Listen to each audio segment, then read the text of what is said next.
السلام علیکم، کیسے ہیں آپ سب؟ امید ہے سب خیریت سے ہوں گے۔ آج ہم پڑھیں گے تیسری جماعت کی اسلامیات، اور اسلامیات میں آج ہمارا سبق ہے وضو۔ تو بچوں، کیا آپ کو معلوم ہے کہ وضو کیا ہے؟ جی ہاں، اللہ تعالیٰ نے مسلمانوں کو پاک ہونے کا جو آسان طریقہ بتایا ہے اسے وضو کہتے ہیں۔ پاک صاف لوگ سب کو اچھے لگتے ہیں۔ مسلمان پاک صاف رہتے ہیں کیونکہ اللہ تعالیٰ نے مسلمانوں کو پاک صاف رہنے کا حکم دیا ہے۔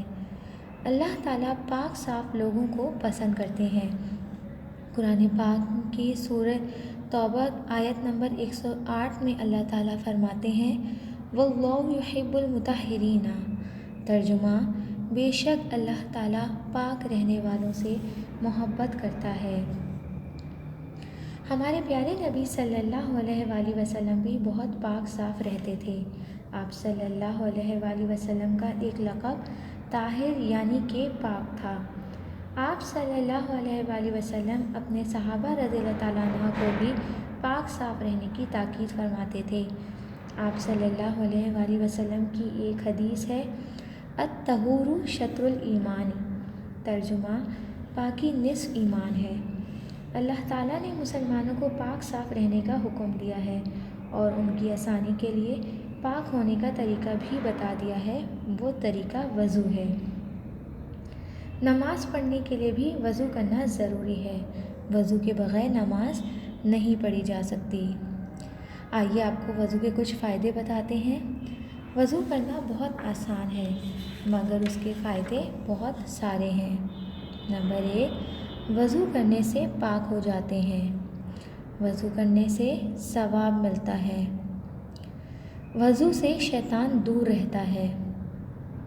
وضو کرنے سے گناہ دھل جاتے ہیں۔ وضو میں دھلنے والے اعضاء قیامت کے دن چمکیں گے۔ وضو سے سستی اور تھکن دور ہو جاتی ہے۔ وضو سے بیماریاں دور ہو جاتی ہیں۔ آئیے آپ کو وضو کا طریقہ بتاتے ہیں۔ اللہ تعالیٰ نے اپنے بزرگ فرشتے حضرت جبرائیل علیہ السلام کو حکم دیا کہ وہ پیارے نبی صلی اللہ علیہ وآلہ وسلم کو وضو کا طریقہ سکھائیں۔ ان سے سیکھ کر ہی پیارے نبی صلی اللہ علیہ وآلہ وسلم نے یہ طریقہ مسلمانوں کو سکھایا۔ وضو کا طریقہ بہت آسان ہے۔ ایک صاف برتن میں پانی لے کر صاف جگہ بیٹھیں اور اگر منہ قبلے کی طرف ہو تو زیادہ اچھا ہے۔ اس کے علاوہ نل سے بھی وضو کیا جا سکتا ہے۔ بسم اللہ پڑھ کر دونوں ہاتھ گٹوں سے 3 مرتبہ دھوئیں۔ 3 بار کلی کریں اور مسواک یا انگلی سے دانت صاف کریں۔ 3 بار ناک میں پانی ڈالیں۔ 3 بار پورا چہرہ اس طرح دھوئیں کہ پیشانی سے تھوڑی تک اور ایک کان سے دوسرے کان تک دھل جائے۔ دونوں ہاتھ کونیوں سمیت 3 بار دھوئیں۔ پہلے دایاں پھر بایاں ہاتھ دھوئیں۔ 1 بار سر کا مسح کریں۔ مسح کے معنی ہیں گیلا ہاتھ پھیرنا۔ مسح کا طریقہ یہ ہے کہ دونوں ہاتھ گیلے کریں اور ان کو سر پر پھیریں۔ دونوں پاؤں ٹخنوں سمیت دھوئیں۔ پہلے دایاں پاؤں پھر بایاں پاؤں دھوئیں۔ وضو مکمل ہو گیا۔ وضو کرتے ہوئے اس بات کا خیال رکھیں کہ تمام اعضاء اچھی طرح دھل جائیں اور ذرا سی بھی جگہ سوکھی نہ رہے ورنہ وضو نہیں ہوگا۔ ہر کام میں کچھ چیزیں زیادہ اہم ہوتی ہیں جن کا اللہ تعالیٰ نے حکم دیا ہوتا ہے، اس وجہ سے ان کا کرنا ضروری ہے۔